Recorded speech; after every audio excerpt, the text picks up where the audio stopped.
Next we're going to be creating the arms. We're going to start off round 1 with a slip knot on our hook. We are then going to chain 4. That's 1, 2, 3, 4. We're going to make an increase in the second chain from the hook. That is our increase. The next stitch gets a single crochet. The next stitch gets a 4 single crochet increase, which is 4 single crochets in the same spot. That's 1, 2, 3, and 4. The next stitch gets a single crochet, and the final stitch, which is also our first stitch, gets an increase. That brings us to the end of round 1 of the arms. For round 2, we're going to make an increase followed by 4 single crochets, and we're going to repeat that twice. So stitch number 1 gets our increase.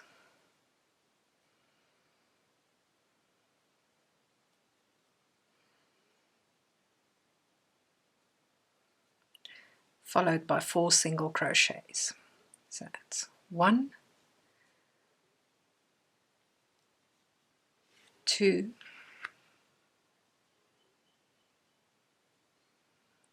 3, and 4. It's our first repetition. We're going to do that once more. So the next stitch gets an increase, followed by 4 single crochets. So that is 1, 2, 3, and 4, which brings us to the end of round 2. For round 3, we're going to make 12 single crochets. That's 1 in each stitch of the round. So that's 1, 2, 3, 4, 5, 6, 7, 8, 9, 10, 11, and 12. It's the end of round 3. For round 4, we're going to make 12 single crochets again, same as round 3. So it's 1, 2, 3, 4, 5, 6, 7, 8, 9. Now you'll notice here sometimes your yarn will come and it will have been cut in the middle, and you will find that it's been knotted together like that. You can't really crochet through that knot. So what I tend to do is I just snip it in front of a knot and behind the knot, chuck that away. I'm going to undo my last 2 stitches, and then to join the new piece of yarn I just go through, I hook from the old piece so that I've got my 2 loops on my hook, and then I hook from the new piece of yarn to pull through those 2 loops, and then I just carry on crocheting. So that's number 9, number 10, 11, and in our final stitch, number 12. Now what you'll have, having joined a new piece of yarn, is just 2 short ends that are hanging there. They won't actually come loose. You can just push them into the hand there so that they're out of your way. If you're worried, you can knot them together first, and then you can carry on crocheting. For round 5, we're going to start off with 2 single crochets. So stitch 1 gets a single, and stitch 2 gets a single. We're going to follow that with 2 decreases. That's decrease number 1, and decrease number 2. And we're going to follow that with 6 single crochets. That's 1,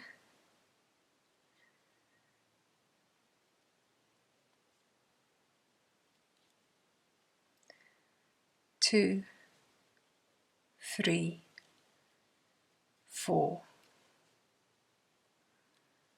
5, and 6, which brings us to the end of round 5. For round 6, we're going to do 10 single crochets, 1 in each stitch. That is 1, 2, 3, 4, 5, 6, 7, 8, 9, and 10. Now for round 7 and 8, we're going to do exactly the same thing we just did for round 6, making 10 single crochets, 1 in each stitch. So I'll show you that section on fast forward.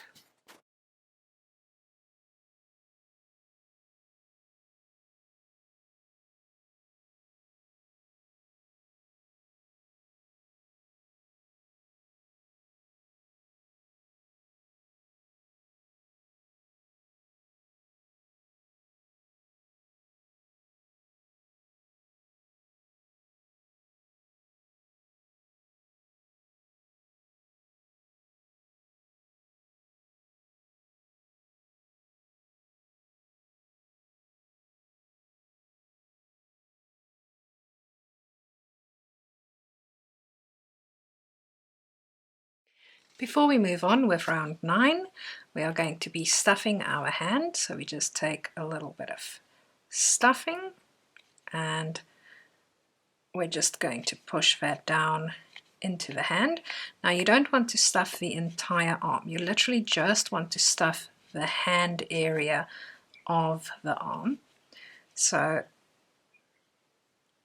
you don't want to make it completely full. But you do want to stuff the hand quite firmly. I'm just using my hook to push it in there because the opening's quite small. So this area here you want to stuff, but this area here you don't want to stuff because that's your arm. So you just want to create a nice firm little stuffed area where the hand is. It's going to add a little bit more.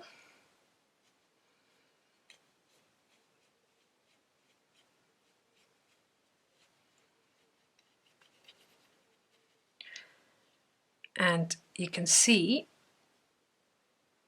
that much of the hook can actually go in before it gets stopped by stuffing. So it's that much of the arm that has not been stuffed, so that you can actually press it closed nicely like that, and it creates a nice little raindrop shape. For round 9, we're going to make 5 decreases. So stitch 1 and 2 gets decrease number 1. Stitch 3 and 4 gets decrease number 2. Stitch 5 and 6 gets decrease number 3. Stitch 7 and 8 gets decrease number 4. And stitch 9 and 10 gets decrease number 5. We're then going to finish off by making a slip stitch in the next stitch. So you just push your hook through, hook the yarn, pull it through the stitch and through the loop on your hook. We're then going to cut our yarn. If you want to create moving arms, you don't need a long tail because you're not going to use it to sew. But if you want to create stationary arms that you sew in place, you need to leave a longer tail so that you have something to sew with. We just pull through, and then we need to close up this hole. We're not going to stuff the rest of the arm, we're just going to leave it like that because it gives us a better shape if the arm is empty. So we put our yarn tail on our tapestry needle, and we're just going to weave that in and out around our opening. Once we've gone all the way around, we're just going to pull tight, and then we are going to go in the center and come out any random stitch. Snip off your yarn tail, and your finished hand and arm should look like this.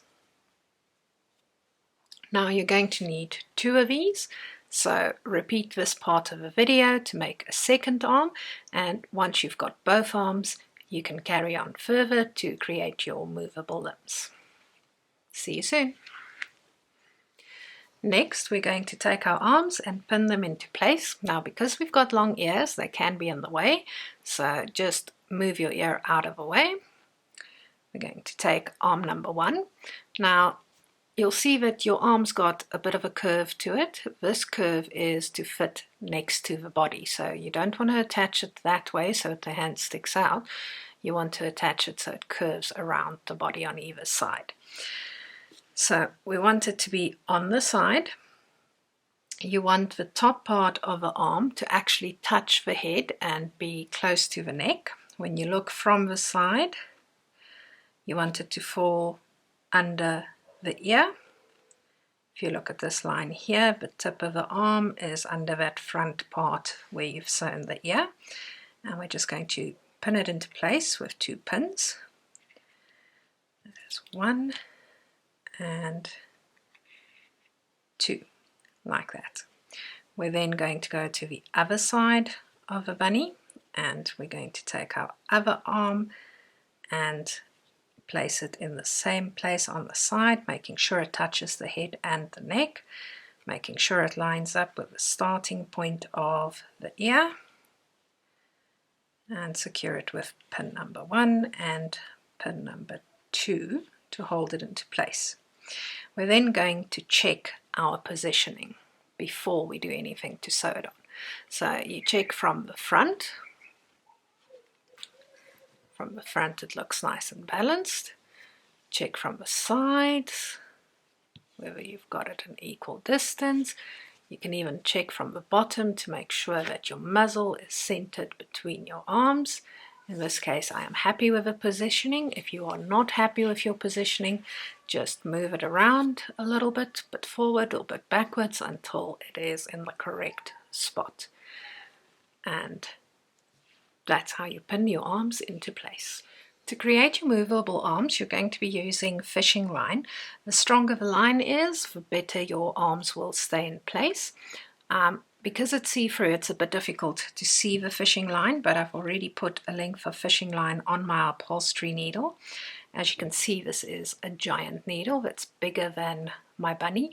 You always need your needle to be able to go right through the body and to be bigger than the body is wide if you're going to make movable limbs. So we start off by flipping our bunny over, because we're going to start at the back. We're going to go into any random stitch in the middle of the back. We're going to push our needle towards our left hand side so that it comes out through the arm. There we go.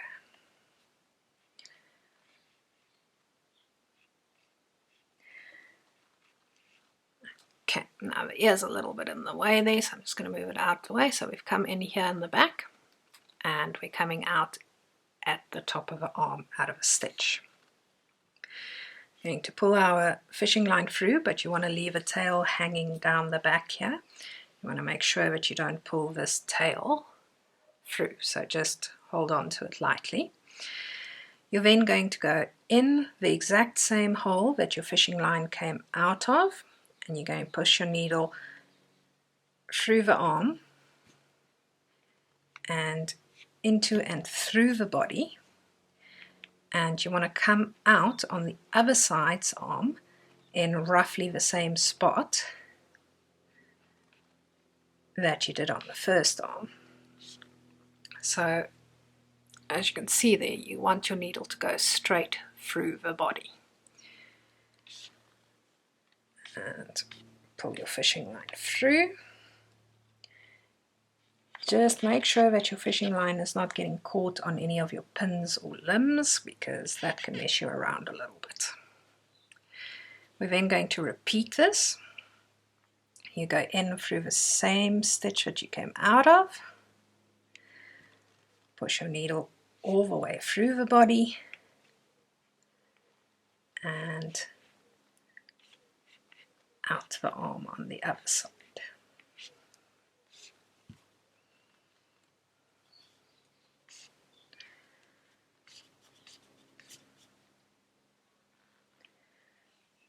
See, I've gotten it caught around my pins here, which we don't want. So I'm just going to unhook it. As you pull your fishing line, you'll see that it actually disappears into the arm itself, which is what you want it to do. You don't want your fishing line to be visible to the eye. I'm going to do this one more time. Big stitch straight through the arms.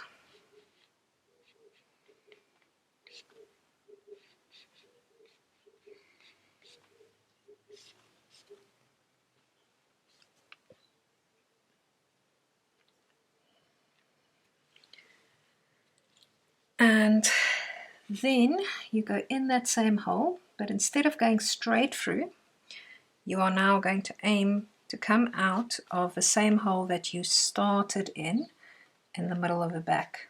So you want your two tails to be coming out of the same opening, both the starting tail and the ending tail.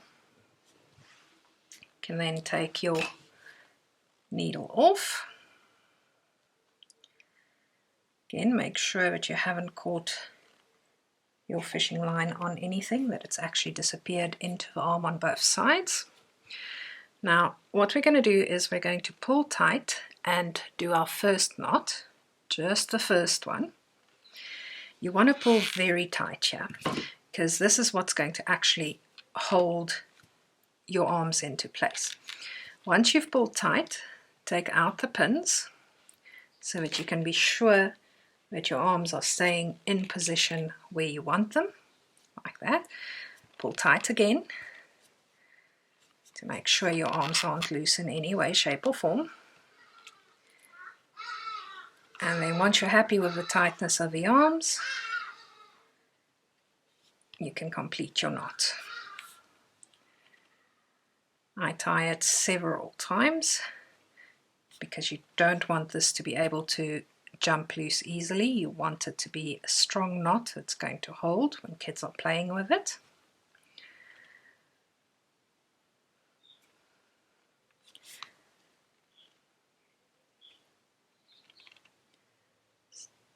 One more. And then same as we've done with our yarn tails the whole way through, we're going to snip it off short, and we are going to push our knot into the body so that it can't be seen. When you run your finger over like that, you shouldn't be able to feel it. And that should give you arms that are quite firmly attached, but they can move all the way to the front and all the way to the back if you wish. And that is how you create movable arms with fishing line.